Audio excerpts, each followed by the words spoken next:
एक जिम्मेदार नागरिक होने के नाते, एक देशभक्त होने के नाते, एक टैक्स पेयर होने के नाते उन जेएनयू के तमाम देशद्रोही गद्दारों से एक सवाल पूछना चाहती हूँ कि आप लोगों ने जो देश विरोधी नारे लगाए हैं भारत के सीने में खड़े होकर, भारत की राजधानी में go India go back, Bharat तेरी बर्बादी तक जंग रहेगी, अफजल हर घर, कितने अफजल मारोगे हर घर से अफजल निकलेगा, और न जाने क्या क्या आप लोगों ने नारा लगाया है कि बाबा हम तेरा सपना पूरा करके रहेंगे।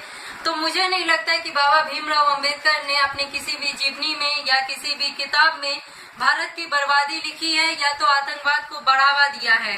बेशक आप लोग फॉलोअर है, पर बाबा भीमराव अंबेडकर का नहीं, बल्कि हाफिज सईद का, अफजल का, मकबूल भट्ट का, जिन्होंने भारत की तबाही का सपना देखा था, न कि भारत की आजादी का।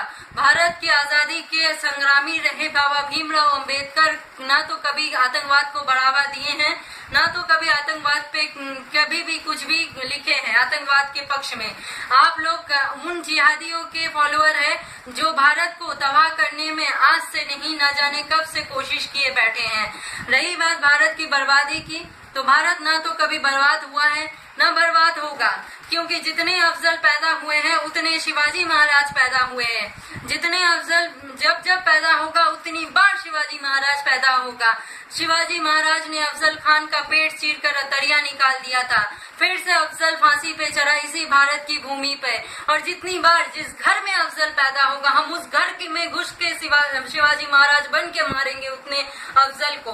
और रही बात भारत की बर्बादी की, तो भारत की बर्बादी का सपना आज से नहीं बल्कि कई सालों से कई मुल्कों ने, कई लोगों ने देखा था। मुगल आए, सपने देखे, उनका सपना भी चकनाचूर हो गया। ब्रिटिश आए, सपने देखे, उनका सपना भी भस्म हो गया। पुर्तगाल से लेके, कनाडा से लेके डच, न जाने कितने लोग आए, कितने देशों ने भारत को बर्बाद करने का सपना देखा, लेकिन भारत ना तो बर्बाद हुआ है न तो बर्बाद होगा, क्योंकि जितने देशद्रोही, जितने गद्दार भारत में पैदा हुए हैं उससे कई ज्यादा भारत माता के सच्चे सपूत पैदा हुए हैं।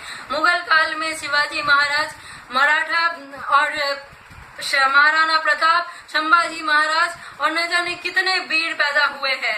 और ब्रिटिश में महारानी लक्ष्मीबाई से लेकर नेताजी सुभाष चंद्र बोस से लेकर भगत सिंह, चंद्रशेखर आजाद, न जाने कितने वीर पैदा हुए हैं, क्योंकि भारत माता हमेशा सपूतों को जन्म देती है, शेरों को जन्म देती है, जो शेरनियों को, जो भारत की रक्षा के लिए हमेशा तत्पर रहते हैं। तो बेशक आप लोग सपना देखे भारत की बर्बादी तक का, और हम उस सपना को नाकामयाब भी करना जानते हैं, क्योंकि आप लोग जितने गद्दार पैदा होंगे उतने ज्यादा हम देशभक्त पैदा होंगे। और रही बात आपके कश्मीर की आजादी की, तो वो तो भारत का था और भारत का है। हम तो पाकिस्तान को भी लेने की हम हिम्मत रखते हैं, बस कभी मौका तो मिले पाकिस्तान भी ले लेंगे। फिर क्या क्या मांगेंगे भारत से आप लोग, पाकिस्तान या कश्मीर। और आप लोगों से एक और बात हम कहना चाहते हैं, पहले भारत का नमक तो खाना छोड़ दीजिए, फिर भारत से आजाद होने का सोचिएगा।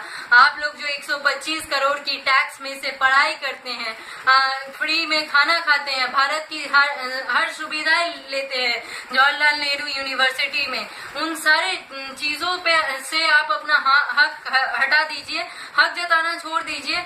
हम लोग भी आप लोगों को पाकिस्तान छोड़ आएंगे, हमें क्या दिक्कत है आप जैसे, और हमें क्या वो है आप जैसे गद्दारों को पालने का शौक है। आप लोग बेशक देश विरोधी नारा लगाते हैं, वो भी हमारे देश के सीने में खड़े होकर, क्योंकि कुछ मौका परस्त जयचंद आज भी जिंदा है। पर कोई बात नहीं, जितने जयचंद होंगे, जितने ही मोहम्मद घोरी होंगे, उससे कई ज्यादा पृथ्वीराज चौहान और महाराणा प्रताप और लक्ष्मीबाई भी होगी, और जरूरत आने पर हम सभी अपने अपने रूप फिर से धारण कर लेंगे। जय हिंद, जय भारत माता, वंदे मातरम।